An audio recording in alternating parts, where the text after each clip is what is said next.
ನಾನು ಕಾಂಗ್ರೆಸ್ ಅವ್ರು ಕೇಳೋದು, ಇನ್ನು ಇರೋದು ನೀವು 1.5 ವರ್ಷ ಲೇಔಟ್ ಮಾಡಬೇಕಾದ್ರೆ ನಿಮಗೆ 6-7 ವರ್ಷ ಬೇಕಾಗ್ತದೆ.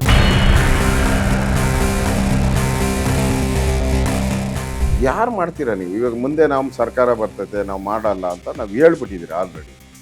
ಮತ್ತು ಮಾಡಲ್ಲ ಅಂದಮೇಲೆ ಅದನ್ನು ನೀವು ಅಕ್ವೈರ್ ಮಾಡಿಬಿಟ್ಟು ಬಿಟ್ಬಿಟ್ಟು ಹೋದರೆ ಯಾರು ಮಾಡ್ತಾರೆ ಅದನ್ನು? ಲೇಔಟು ಸರ್ಕಾರದ ಹಣ ಲಾಸ್ ಆಗ್ತದೆ ಅಷ್ಟೇ. ಇದರಲ್ಲಿ ಸರ್ಕಾರನೇ ಮಾಡಿರೋ ಲೇಔಟ್ಗಳಲ್ಲಿ ಇನ್ನೂ 20% ಸಹ ಮನೆ ಕಟ್ಟಿಲ್ಲ, 80% ಖಾಲಿ. ನೀವು ಬಂದ್ರೆ ಬಿಟ್ಬಿಡ್ತೀರಾ ಸರ್? ಬಿಜೆಪಿ ರಾಷ್ಟ್ರ ಪಾರ್ಟಿ ಸರ್, ನಿಮ್ಮಲ್ಲಿ ಲೀಗಲ್ ವಿಂಗ್ ಇದೆ. ರೈತರಿಗೆ ಅಷ್ಟು ಲೀಗಲ್ ನಾಲೆಡ್ಜ್ ಸ್ವಲ್ಪ ಕಡಿಮೆ ಇದೆ, ಜೊತೆಗೆ ಸಹಾಯ ಮಾಡೋರು ಕಡಿಮೆ ಇದ್ದಾರೆ. ಬಿಜೆಪಿ ಹೇಗೆ ಹೆಲ್ಪ್ ಮಾಡುತ್ತೆ ಸರ್?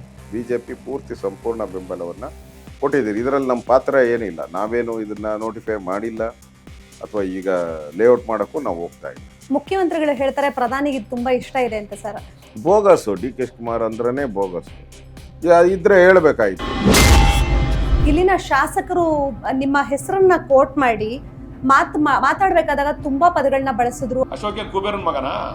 ಕುಬೇರನ್ ಮಗ ಏನ್ರಿ ಅಶೋಕ್? ಅವ್ನಿಗೆ ಆಸ್ತಿ ಬತ್ತಲ್ಲ, ತನಿಖೆ ಮಾಡಿಸ್ತಿರೋದನ್ನೆಲ್ಲ.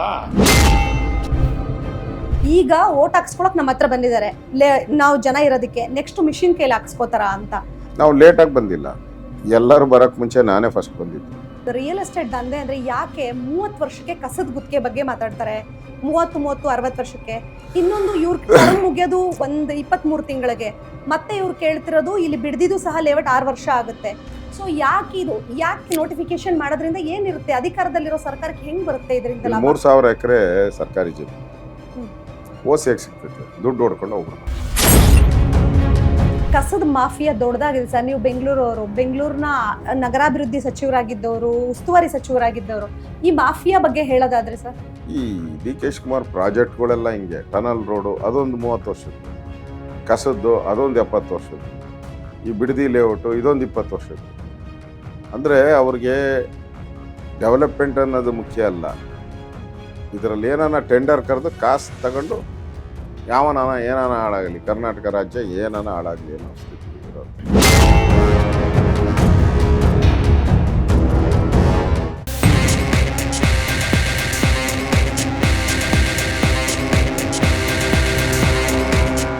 ಸದ್ಯ ರಾಜ್ಯಾದ್ಯಂತ ಬಿಡದಿಯ ಭೂ ಸುವಾದಿನ ಪ್ರಕ್ರಿಯೆಯ ವಿಚಾರವಾಗಿ ಸದ್ದು ಮಾಡ್ತಾ ಇದೆ.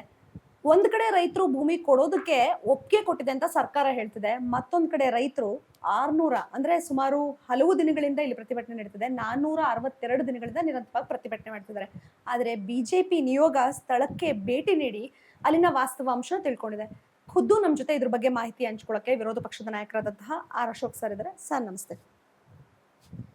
ಸರ್, ನೀವು ಕಂಡ ಬಿಡದಿ ಹೇಗಿತ್ತು?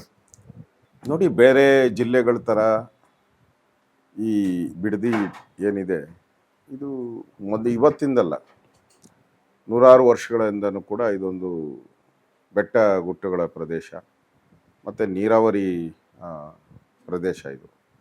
ಸೊ ಇಲ್ಲಿನ ರೈತರೆಲ್ಲ ನಾರ್ಮಲಿ ಬೆಂಗಳೂರಿಗೆ ತರಕಾರಿ ಕೊಡುವಂಥದ್ದು, ನಾರ್ಮಲಿ ತೆಂಗು ಬೆಳೆ ಮಾಡೋದು, ಅಡಿಕೆ ಬೆಳೆ, ರೇಷ್ಮೆ ಫೇಮಸ್ ಇಲ್ಲಿ. ಯಾಕಂದರೆ ರಾಮನಗರ ಅಂತಂದರೆ ಅಟ್ಯಾಚ್ ಆಗಿರೋದು ಬಿಡದಿ. ಇದೊಂದು ಫಲವತ್ತಾದಂಥ ಜಮೀನು. ಪ್ರತಿ ಒಂದು ಇಂಚಿಂಚೂ ಕೂಡ ಇಲ್ಲಿ ರೈತರು ಉಳುಮೆಯನ್ನು ಮಾಡ್ತಾರೆ. ಇಲ್ಲಿ ಭೂಮಿ ಪ್ರಶ್ನೆನೇ ಬರಲ್ಲ. ಇಲ್ಲಿ ಯಾವುದು ಬರಡು ಭೂಮಿ, 1 ಎಕರೆನೂ ಬರಡು ಭೂಮಿ ನಿಮ್ಗೆ ಸಿಗಲ್ಲ ಇಲ್ಲಿ. ಅಂಥ ಒಂದು ಭೂಮಿಯನ್ನು ಇವತ್ತು ಕಾಂಗ್ರೆಸ್ ಅವರು ಆಟ ಹಿಡಿದು ಡಿ ಕೆ ಶಿವಕುಮಾರ್ ಅವರು ಲೇಔಟ್ ಮಾಡೋಕ್ಕೆ ಹೊರಟಿರೋದು ಅದು ತಪ್ಪು. ಅದಕ್ಕೋಸ್ಕರ ನಾವು ಹೋಗಿ ಬೆಳಗ್ಗೆ ಎಲ್ಲ ನೋಡಿದಾಗ ಎಲ್ಲ ಕಡೆ ಫುಲ್ ಗ್ರೀನರಿ, ಎಲ್ಲೂ ಹಚ್ಚ ಹಸಿರಾಗಿ ಕಾಣ್ತಾ ಇದೆ. ಅದರಿಂದ ಇದನ್ನು ಲೇಔಟ್ ಮಾಡೋಕ್ಕೆ ಒಳ್ಳೆ ಏರಿಯಾ ಅಲ್ಲ, ಇದು ಮಣ್ಣು ಅಲ್ಲ, ಎಲ್ಲ ನೀರಾವರಿ ಪ್ರದೇಶ ಇರೋದ್ರಿಂದ ಲೇಔಟ್ ಮಾಡೋಕ್ಕೂ ಇಲ್ಲಿ ಕಷ್ಟ ಇದೆ. ಸರ್, ಜನರದೊಂದು ಇಷ್ಟು ದಿನದ ಆರೋಪ ಇತ್ತು, ಜನರು ಭಾಗ ಆಗಿ ನಾನು ನಿಮ್ಮನ್ನ ಕೇಳ್ತಿದ್ದೀನಿ, ಬಿಜೆಪಿ ಅವರು ಲೇಟ್ ಆಗ್ಬಿಟ್ರು ಅಂತ. ಬಟ್ ಲೇಟ್ ಆದ್ರೂ ಲೇಟೆಸ್ಟ್ ಆಗಿ ಇವತ್ತು ಎಂಟ್ರಿ ಕೊಟ್ರಿ, ಅಧಿಸೂಚನೆ ಹೊರಡಿಸಿದ್ರು. 518 ಎಕರೆನ ಇವಾಗ ಅಂತಿಮ ಅಧಿಸೂಚನೆ ಬಂದಿದೆ. ಬಿಜೆಪಿ ರಾಷ್ಟ್ರ ಪಾರ್ಟಿ ಸರ್, ನಿಮ್ಮಲ್ಲಿ ಲೀಗಲ್ ವಿಂಗ್ ಇದೆ. ರೈತರಿಗೆ ಅಷ್ಟು ಲೀಗಲ್ ನಾಲೆಡ್ಜ್ ಸ್ವಲ್ಪ ಕಡಿಮೆ ಇದೆ, ಜೊತೆಗೆ ಸಹಾಯ ಮಾಡೋರು ಕಡಿಮೆ ಇದ್ದಾರೆ. ಬಿಜೆಪಿ ಹೇಗೆ ಹೆಲ್ಪ್ ಮಾಡುತ್ತೆ ಸರ್? ನಾವು ಲೇಟಾಗಿ ಬಂದಿಲ್ಲ, ಎಲ್ಲರೂ ಬರೋಕ್ಕೆ ಮುಂಚೆ ನಾನೇ ಫಸ್ಟ್ ಬಂದಿದ್ದು. ಯಾವ ಪಾರ್ಟಿನೂ ಇದಕ್ಕೆ ಬೆಂಬಲ ಕೊಟ್ಟಿರಲಿಲ್ಲ ಅವ್ರ ಹೋರಾಟಕ್ಕೆ. ಫಸ್ಟ್ ನಾನೇ ಬಂದು ಬೆಂಬಲ ಕೊಟ್ಟು ವಿರೋಧ ಪಕ್ಷದ ನಾಯಕನಾಗಿ ಮೇಯ್ನ್ ರೋಡಲ್ಲೇ ಸಾವಿರಾರು ಜನ ಸೇರಿದ್ರು. ಇಲ್ಲೇ ಬಂದು ನಾನು ಕುಳಿತು ಒಂದು 4 ಅವರ್ ಇವ್ರ ಜೊತೆ ಇದ್ದು ಹೋರಾಟ ಮಾಡಿ ಹೋಗಿದ್ದೀನಿ. ಅದಾದಮೇಲೆ ಮತ್ತೆ ಒಂದು ತಿಂಗಳು ಬಿಟ್ಟು ಬೆನಮಂಗಲ ಅಂತ ಏನಿದೆ ಅಲ್ಲಿ ಬೈರ್ಮಂಗಲ ಬೈರ್ಮಂಗಲದಲ್ಲಿ ಮತ್ತೆ ನಾನು ಅಲ್ಲಿ ಬಂದು ಆ ರೈತರಿಗೆ ಬೆಂಬಲ ಸೂಚಿಸಿ ಅಲ್ಲೂ ಕೂಡ ನಾನು 4-5 ಗಂಟೆ ಇದ್ದು ಹೋಗಿದ್ದೀನಿ. ಇದು ನಾನು 3ನೇ ಬಾರಿ ಬರ್ತಾ ಇರೋದು. ಅದಕ್ಕೆ ಪ್ರತಿ ಬಾರಿನೂ ಕೂಡ ರೈತರು ಕರೆದಾಗೆಲ್ಲ ನಾನು ಇಲ್ಲಿ ಬಂದಿದ್ದೀನಿ, ಅವ್ರಿಗೆ ಬೆಂಬಲ ಕೊಟ್ಟಿದ್ದೀನಿ. BJP ಪೂರ್ತಿ ಸಂಪೂರ್ಣ ಬೆಂಬಲವನ್ನು ಕೊಟ್ಟಿದ್ದೀನಿ. ಇದರಲ್ಲಿ ನಮ್ಮ ಪಾತ್ರ ಏನಿಲ್ಲ, ನಾವೇನು ಇದನ್ನು ನೋಟಿಫೈ ಮಾಡಿಲ್ಲ ಅಥವಾ ಈಗ ಲೇಔಟ್ ಮಾಡೋಕ್ಕೂ ನಾವು ಹೋಗ್ತಾ ಇಲ್ಲ. ನಾವು ಸದನದಲ್ಲಿ ಇದರ ಪ್ರಸ್ತಾಪ ಮತ್ತು ಇದ್ರ ವಿರೋಧದ ಬಣ್ಣ ಹೇಗಿರುತ್ತೆ ಸರ್? ಸೊ ಮುಂದೆ ಬರುವಂಥ ಅಧಿವೇಶನದಲ್ಲಿ ನಿಜಕ್ಕೂ ಇದು ದೊಡ್ಡ ಇಶ್ಯೂ ಆಗಿದೆ. ಇದು ದೊಡ್ಡ ಗಲಾಟೆನೇ ಆಗ್ತೈತೆ. ಇದು ದೊಡ್ಡ ಗಲಾಟೆನೇ ಆಗ್ತೈತೆ. ನಾನು ಕಾಂಗ್ರೆಸ್ ಅವ್ರು ಕೇಳೋದು, ಇನ್ನು ಇರೋದು ನೀವು 1.5 ವರ್ಷ ಲೇಔಟ್ ಮಾಡಬೇಕಾದ್ರೆ ನಿಮಗೆ 6-7 ವರ್ಷ ಬೇಕಾಗ್ತೈತೆ. ಯಾರು ಮಾಡ್ತೀರಾ ನೀವು? ಇವಾಗ ಮುಂದೆ ನಮ್ಮ ಸರ್ಕಾರ ಬರ್ತೈತೆ, ನಾವು ಮಾಡಲ್ಲ ಅಂತ ನಾವು ಹೇಳ್ಬಿಟ್ಟಿದ್ದೀರಿ ಆಲ್ರೆಡಿ. ಮತ್ತು ಮಾಡಲ್ಲ ಅಂದಮೇಲೆ ಅದನ್ನು ನೀವು ಅಕ್ವೈರ್ ಮಾಡಿಬಿಟ್ಟು ಬಿಟ್ಬಿಟ್ಟು ಹೋದರೆ ಯಾರು ಮಾಡ್ತಾರೆ ಅದನ್ನು? ಲೇಔಟು ಸರ್ಕಾರದ ಹಣ ಲಾಸ್ ಆಗ್ತದೆ ಅಷ್ಟೇ. ಇದರಲ್ಲಿ ನೀವು ಬಂದರೆ ಬಿಟ್ಬಿಡ್ತೀರಾ ಸರ್? ಗ್ಯಾರಂಟಿ ನಾವು ಲೇಔಟ್ ಮಾಡಲ್ಲ, ಬಿಡದಿ ಲೇಔಟನ್ನು ನಾವು ಮಾಡಲ್ಲ. ನಿಮ್ಗೆ ಈ ಹೆಸರು ನೋಡಿದಾಗ ಇದನ್ನ ಸದನದಲ್ಲಿ ಯಾವ ಹಂತಕ್ಕೆ ತಗೊಂಡೋಗ್ಬೇಕು ಮತ್ತೆ ಕಾನೂನು ಪ್ರಕ್ರಿಯೆಗೆ ರೈತರು ನಿಮ್ಮ ಬಳಿಗೆ ಬಂದ್ರೆ ಸರ್? ರೈತರಿಗೆ ನಾವು ಕಾನೂನು ತಿಳುವಳಿಕೆ ಏನು ಮಾಡಬೇಕು, ಅವ್ರಿಗೆ ಲೀಗಲ್ ಆಗಿ ಹೇಗೆ ಹೋಗಬೇಕು ಅದು ಗೈಡ್ ಅಂತಲೂ ನಾವು ಮಾಡೇ ಮಾಡ್ತೀವಿ. ಈಗಾಗಲೇ ಭಾಳಷ್ಟು ಜನ ಹೋಗ್ಬಿಟ್ಟಿದ್ದಾರೆ ಕೋರ್ಟ್ಗೆ, ಇವತ್ತು ಕೋರ್ಟಲ್ಲಿದ್ದಾರೆ, ಭಾಳಷ್ಟು ಜನ ಕೋರ್ಟಲ್ಲಿದ್ದಾರೆ. ಅದರಿಂದ ಇಲ್ಲಿ ಪ್ರಶ್ನೆ ಬಂದಿರೋ ಅಂಥದ್ದು, ಇದು ಬೆಳೆ ನಮ್ಮ ಬೆಂಗಳೂರಿಗೆ ಇಡೀ ರಾಜ್ಯಕ್ಕೆ ಅನ್ನ ಕೊಡ್ತಾ ಇರೋವಂಥ ಏರಿಯಾ, ತೆಂಗು ಹೆಚ್ಚಾಗಿ ಕೊಡ್ತಾ ಇರೋವಂಥ ಏರಿಯಾ. ಇದನ್ನು ನೀವು ಮುಳುಗಿಸ್ತಾ ಹೋಗ್ತಾ ಇದ್ದಾರೆ. ಲೇಔಟ್ ಮಾಡಿ ಏನು ಮಾಡ್ತೀರಾ? ಸೈಟ್ಗಳು ಮಾಡಿ ಏನು ಮಾಡ್ತೀರಾ? ಆ್ಯಕ್ಚುಲಿ ಆಯ್ತು, ಹೋಗಿ ಕಾಂಗ್ರೆಸ್ ಅವ್ರು ಮಾಡ್ತೀರಿ ಸೈಟ್, ಯಾರು ಕೊಡ್ತೀರಾ ನೀವು ಸೈಟು?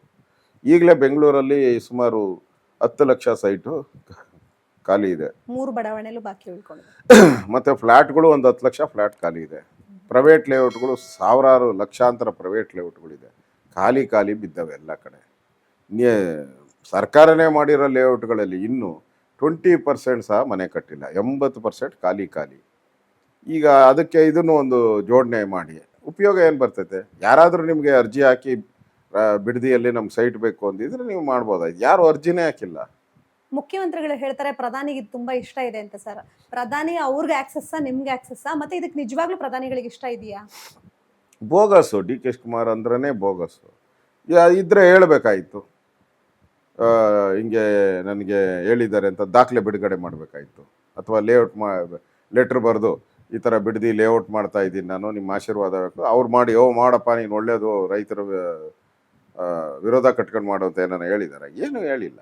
ಇವ್ರು ಸ್ವತಃ ಇವರು ಮೋದಿಯವ್ರು ಬೆಂಬಲ ಮಾಡಿದ್ದಾರೆ ಅಂತಾರೆ. ಎಲ್ಲರೂ ಹೋಗ್ತಾರೆ, ಎಲ್ಲ ಮುಖ್ಯಮಂತ್ರಿಗಳು ಉಪಮುಖ್ಯಮಂತ್ರಿಗಳು ಹೋಗಿ ನಾವು ಬೆಂಗಳೂರು ಡೆವಲಪ್ ಮಾಡ್ತೀರಿ ಅಂದರೆ ಮಾಡಿ ಒಳ್ಳೇದು ಅಂತಾರೆ. ಚೆನ್ನೈ ಡೆವಲಪ್ ಮಾಡ್ತೀನಿ ಮಾಡಿ ಒಳ್ಳೇದು, ಹೈದರಾಬಾದ್ ಮಾಡ್ತೀನಿ ಒಳ್ಳೇದು ಅಂತಾರೆ. ಅದ್ರ ಏನು?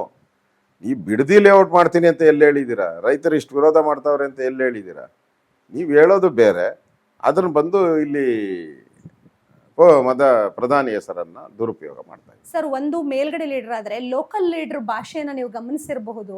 ಇಲ್ಲಿನ ಶಾಸಕರು ನಿಮ್ಮ ಹೆಸರನ್ನ ಕೋಟ್ ಮಾಡಿ ಮಾತಾಡ್ಬೇಕಾದಾಗ ತುಂಬಾ ಪದಗಳನ್ನ ಬಳಸಿದ್ರು, ಅದು ಸೋಷಿಯಲ್ ಮೀಡಿಯಾದಲ್ಲಿ ಚರ್ಚೆ ಆಯ್ತು. ಲೋಕಲ್ ಲೀಡರ್ ಗೆದ್ದು ಬಂದಿರೋದೇ ಜನರಿಂದ ಸರ್. ಜನರು ಒಂದು ಪ್ರಶ್ನೆ ಕೇಳಿದ್ರು, ಈಗ ಓಟ್ ಹಾಕ್ಸ್ಕೊಳಕ್ ನಮ್ಮ ಹತ್ರ ಬಂದಿದ್ದಾರೆ, ನಾವು ಜನ ಇರೋದಕ್ಕೆ ನೆಕ್ಸ್ಟ್ ಮಿಷಿನ್ ಕೈಲಿ ಹಾಕ್ಸ್ಕೋತಾರ ಅಂತ. ಸೊ ಅವ್ರ ಭಾಷೆ, ಅವರ ನಡವಳಿಕೆ ಬಗ್ಗೆ ಜನ ಈಗಾಗಲೇ ಅವ್ರ ಬಗ್ಗೆ ಮಾತಾಡ್ತಾ ಇದ್ದಾರೆ. ಅವರು ಲೋಕಲ್ಲಾಗಿರೋರ್ನೆಲ್ಲ ಎದುರಾಕೊಂಡಿದ್ದಾರೆ ಈಗ. ಸೊ ಮುಂದೊಂದು ದಿನದಲ್ಲಿ ಅದನ್ನು ಅನುಭವಿಸ್ತಾರೆ ಅವರೇ ಕೂಡ. ಅವ್ರು ಆ್ಯಕ್ಚುಲಿ ಇದ್ರ ಪರವಾಗಿ ನಿಲ್ಲಬೇಕಾಯಿತು ರೈತರು.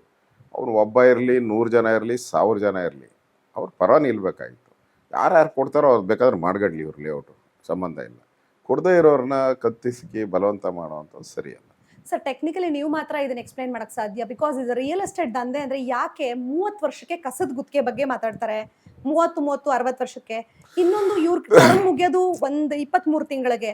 ಮತ್ತೆ ಇವ್ರು ಕೇಳ್ತಿರೋದು ಇಲ್ಲಿ ಬಿಡದಿದ್ದು ಸಹ ಲೇಔಟ್ 6 ವರ್ಷ ಆಗುತ್ತೆ. ಸೊ ಯಾಕೆ ನೋಟಿಫಿಕೇಶನ್ ಮಾಡೋದ್ರಿಂದ ಏನಿರುತ್ತೆ? ಅಧಿಕಾರದಲ್ಲಿರೋ ಸರ್ಕಾರಕ್ಕೆ ಹೆಂಗ್ ಬರುತ್ತೆ ಇದರಿಂದ ಲಾಭ? 3000 ಎಕರೆ ಸರ್ಕಾರಿ ಜಮೀನಿದೆ, ಓಸಿಯಾಗಿ ಸಿಗ್ತೈತೆ, ದುಡ್ಡು ಹೊಡ್ಕೊಂಡು ಹೋಗ್ಬಿಡ್ಬೇಕು ಅಷ್ಟೇ. ಅದನ್ನು ಇಲ್ಲ ಅಂದ್ರೆ 3000 ಎಕರೆನ ಲೂಟಿ ಹೊಡಿಯೋಕ್ಕೋಸ್ಕರ ಈ ಒಂದು ಸ್ಕೀಮನ್ನು ಮಾಡ್ಕೊಂಡಿದ್ದಾರೆ ಅಷ್ಟೇ. ಈಸಿಯಾಗಿ ದುಡ್ಡು ಸಿಗುತ್ತೆ.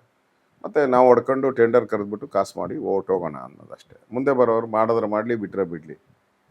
ಅವಾಗ ಸರ್ಕಾರ ದುಡ್ಡು ಖರ್ಚಾಗ್ಬಿಟ್ಟಿರ್ತೈತಲ್ಲ, ಮಾಡಲೇಬೇಕು ಅವರು ಅಂತ ಅವ್ರ ತಲೆಯಲ್ಲಿ ಅಷ್ಟೇ. ನಾವಂತೂ ಈ ಪ್ರಾಜೆಕ್ಟನ್ನು ಮಾಡಲ್ಲ ಅಂತ ಹೇಳಿದ್ದೀವಿ. ಕಸದ ಮಾಫಿಯಾ ದೊಡ್ಡದಾಗಿದೆ ಸರ್. ನೀವು ಬೆಂಗಳೂರವರು, ಬೆಂಗಳೂರಿನ ನಗರಾಭಿವೃದ್ಧಿ ಸಚಿವರಾಗಿದ್ದವರು, ಉಸ್ತುವಾರಿ ಸಚಿವರಾಗಿದ್ದವರು, ಈ ಮಾಫಿಯಾ ಬಗ್ಗೆ ಹೇಳೋದಾದ್ರೆ ಸರ್? ಯಾವುದು? ಟೆಂಡರ್ ಮಾಫಿಯಾ, ಕಸದ ಮಾಫಿಯಾ. ಹೌದು, ಈಗ ಅದನ್ನು ಕೂಡ ಇವ್ರು ಇರೋದಿನ್ನ 1.5 ವರ್ಷ. ಟೆಂಡರ್ ಕರೆದಿರೋದು ಇವರು 60 ವರ್ಷಕ್ಕೆ, 30 ವರ್ಷ ಪ್ಲಸ್ 30 ವರ್ಷ.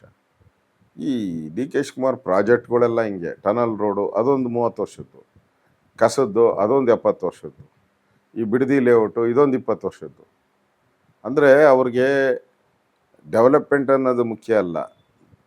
ಇದರಲ್ಲಿ ಏನಾನ ಟೆಂಡರ್ ಕರೆದು ಕಾಸು ತಗೊಂಡು ಯಾವನಾನ ಏನಾನ ಹಾಳಾಗಲಿ, ಕರ್ನಾಟಕ ರಾಜ್ಯ ಏನಾನ ಹಾಳಾಗಲಿ ಅನ್ನೋ ಸ್ಥಿತಿ ಇರೋವಂಥದ್ದು. ಅದರಿಂದ ನನಗನ್ಸ್ತೈತೆ ಈ ಸರ್ಕಾರ ಸಿದ್ದರಾಮಯ್ಯ ಬದಲಾವಣೆ ಆಗಿ ಹೊಸತನ ಏನೋ ಬರ್ತೈತೆ, ಜನ ನೆಮ್ಮದಿಯಿಂದ ಇರ್ಬೋದು ಅಂತ.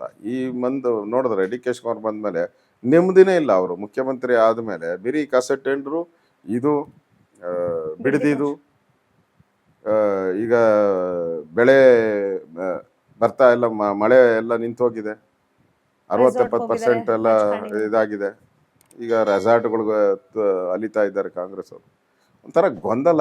ಈಗ ಕ್ಯಾಬಿನೆಟ್ ಮತ್ತೆ ರಚನೆ ಆಗಬೇಕು, ಅವಾಗ ಗೊಂದಲ, ತಿರುಕಿತ್ತಾಟ, ಖಾತೆಗಾಗಿ ಖ್ಯಾತೆ.